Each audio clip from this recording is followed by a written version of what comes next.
Tuko pamoja. Acha tu celebrate. Tugiye gutarama kandi mu gitaramo ariko Imana igiye gutarama.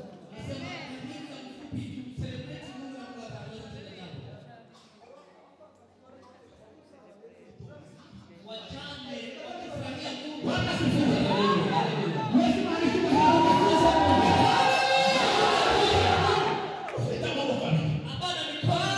Yesu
tumrudishie sifa. Uzabona amaboko meza. Acha tumshukuru Mungu.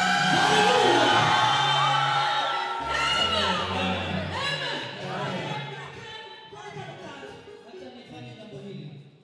Uweka mazamuka ntabwo muri munde. Dufashe neza. Kuja hapa kwa matani. Muza dufashe abantu bari hano. Ndio, kuja kwa matani. Ariko dushime Imana yaduhaye kudufasha cyane. Tushukuru Mungu asema ambaye anabariki wajane. Yego. Ejo bundi nari ndahantu. Juzi nilikuwa mahali. Ako gafoto nahise ngata. Nimesahau picha Nakabona ku rubuga rukora karugenda gacicikana. na picha walikuwa wanatuma kwa mitandao. Nerekana umudamu afite abana batanu. Wakionyesha mama ambaye alikuwa na watoto watano. Yicaye imbere y'inzu. Alikuwa ameketi mbele ya nyumba Inzu yaguye kubera imvura. na nyumba ilikuwa imeanguka kwa sababu ya mafuriko. Yicaye hanze n'abana bagize iminsi. Na walikuwa wameketi nje ya nyumba, waliketi siku mbili wakiwa wameketi nje. Umeona hiyo picha kwa mitandao. Bavuga ngo uyu mumama ni umukongo. Na wakasema huyu mama labda ni Kongo. Uyu mumama ni umukongo. Mbese bari kuvuga ngo ni umukongo Walikuwa wanasema ni Kongo kugira ngo n'abandi bari biye bamenye ko uyu mumama ni umukongo upondekanye mu ili kigo. wajue huyu ni Mkongomani ambaye anateseka hivi. Abana bari bicaye mu muvu. Wamama walikuwa wamekaa kwa maji, mafuriko Bagize iminsi nayo batangira kwa siku kadhaa bila kula. inzu yabo yaguye. Nyumba ilikuwa imesongwa, ilikuwa imebebwa. Ariko wowe uzurara mu nzu Na wewe unalala kwa nyumba na starehe ntacyo uhindura igitenge. na unavaa vitenge moja kwa nyingine. Utamira Imana. Tumsifu Mungu kwa kumchezea Mungu. Utamira Imana. Tumchezee Mungu. Utamira Imana. Tumrudishie sifa.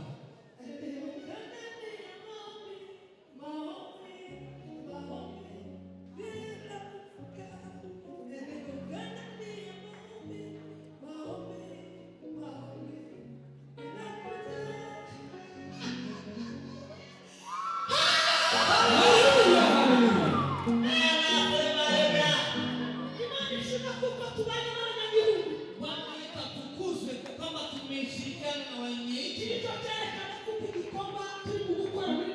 Hii ndio ishara ya kwamba kazi inatendeka hapa. Mungu akiwa pamoja nasi. Mimi nina mzigo wa kwenda kuhubiri Injili katika nchi hii.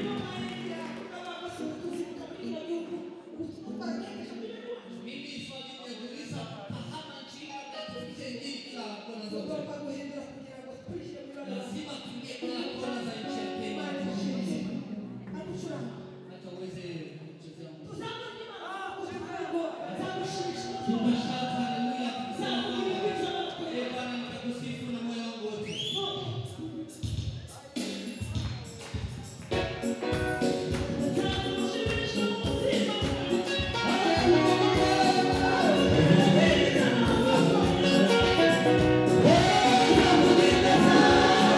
Yeah.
Kristo